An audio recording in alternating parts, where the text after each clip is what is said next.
Hello, welcome to the channel. Jamaluddin here.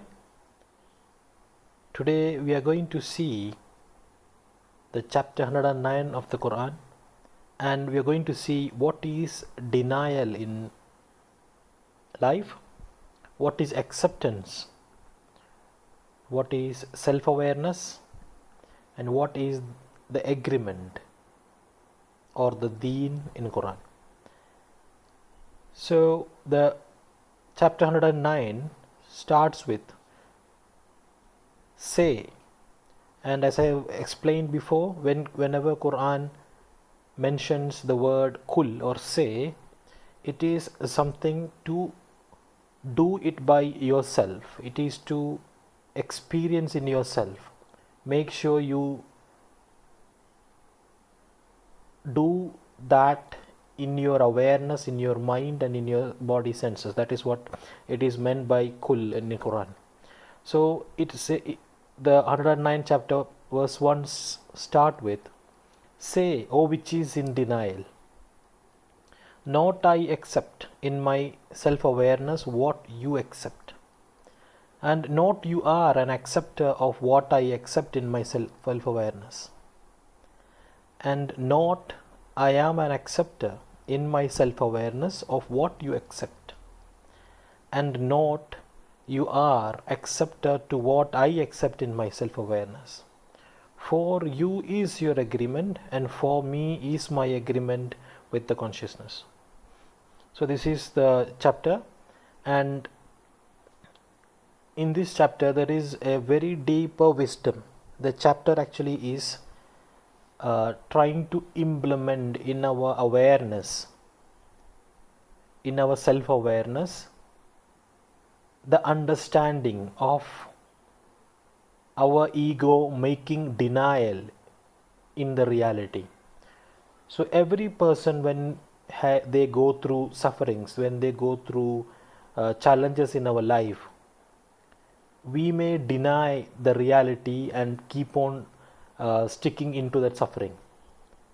But if you allow your ego not to deny and accept, to flow the understanding from that experience, you will know instantly the solution and you can act for solving that problem. But most of the people, when they deny the reality that they are in, they are actually in the suffering. So the Quran says,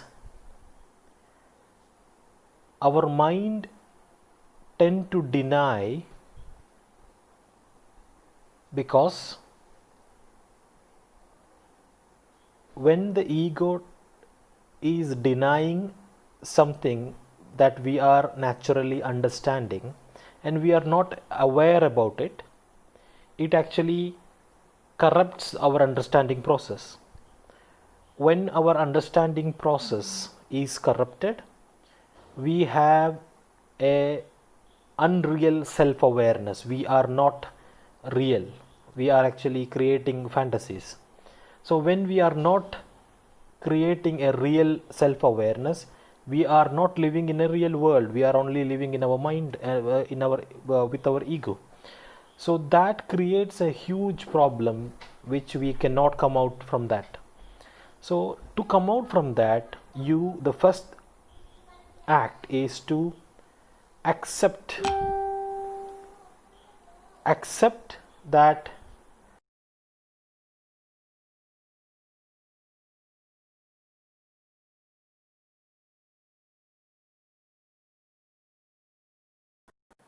this chapter actually is the communication of your part of self-awareness which you want to enlighten, and the part of ego which is still denying. So this is actually a application of higher wisdom. So when you apply that into yourself, what you are telling the ego is, oh, which is denying now, not I accept in my self-awareness what you accept. So I am accepting the whole life and trying to understand the whole thing, not trying to judge and deny the reality.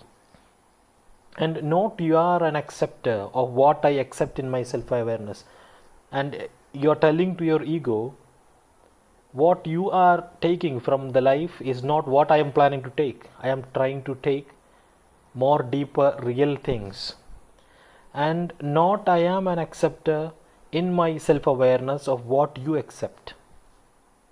And not you are an acceptor to what I accept in my self-awareness. For you is your agreement, and for me is my agreement with the consciousness. So the ego actually have an agreement of working by itself. It does not, our ego, if not controlled by ourselves, it starts working by itself. It automates. But once you bring your whole mind, align it with your, so your ego, when it start automating by itself, you have to bring it in under the control of your self-awareness by preserving your self-awareness above the working of mind. And to keep the mind under your self-awareness is the agreement we have with the consciousness or Allah. So that is the whole message of the chapter, and I hope you will be able to understand the deeper wisdom of the chapter from this explanation. And if you want to learn deeper each topic, you can visit my website jamaluddin.com, and if you wish to have a discussion, you can join my Facebook page. Thanks for listening. Have a nice day.